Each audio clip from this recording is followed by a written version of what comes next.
జై పోలేరమ్మ తల్లి. ఇవాళ మనం మన ఇసుకపాలెంలో ఉన్న పోలేరమ్మ తల్లి దేవస్థానానికైతే వచ్చేసాం. నేను ఆలయానికి రాగానే ఈ సాంగ్ చూడండి నన్ను చూసి డ్రమ్ అడ్డం పెట్టేశారు. సరే ఇవన్నీ ఎందుకులేండి. అసలు మన పోలేరమ్మ తల్లి తిరునాళ్ళు స్టార్ట్ అయినప్పటి నుంచి ఇప్పటి వరకు ప్రతిరోజు సాయంత్రం అమ్మవారికి పల్లకి సేవ జరుగుతుంది. ఇవాళ జరిగింది. రేపు జరుగుతుంది. ఇలా ఎన్ని రోజులు జరుపుతారంటే 41 రోజులు జరుపుతారంట. ఇవాళకి 21 డేస్ అయింది. అసలు ఈ 41 రోజులు ఇలా పల్లకి సేవ చేసి హారతిస్తారు.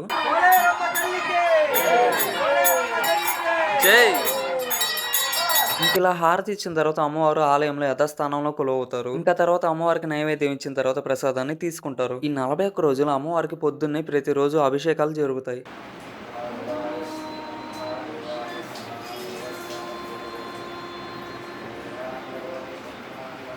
ఇంకా తర్వాత అమ్మవారికి ఇలా అలంకరణ చేస్తారు. అసలు మన పోలేరమ్మ తల్లికి 200 సంవత్సరాల కంటే ముందర నుంచే ఇక్కడ గుడి ఉంది. ఆ గుడినే ఇప్పుడు రీకన్‌స్ట్రక్ట్ చేశారు. అంటే అమ్మవారు ఇక్కడ ఎప్పటి నుంచి కొలువై ఉన్నారో ఎవ్వరికీ తెలీదు. ఈ ఆలయాన్ని రీకన్‌స్ట్రక్ట్ చేయడానికి 2.5 సంవత్సరాల క్రితం శంకుస్థాపన చేశారు. ఇంకా అలాగే ఈ ఆలయంలో ఈ 41 రోజులు భక్తి గీతాలు కూడా పాడుతారు. ఈ వీడియో గనుక మీకు నచ్చినట్టయితే లైక్, షేర్, ఫాలో చేయండి. నెక్స్ట్ వీడియోలో మళ్ళీ కలుద్దాం. జై పోలేరమ్మ తల్లి.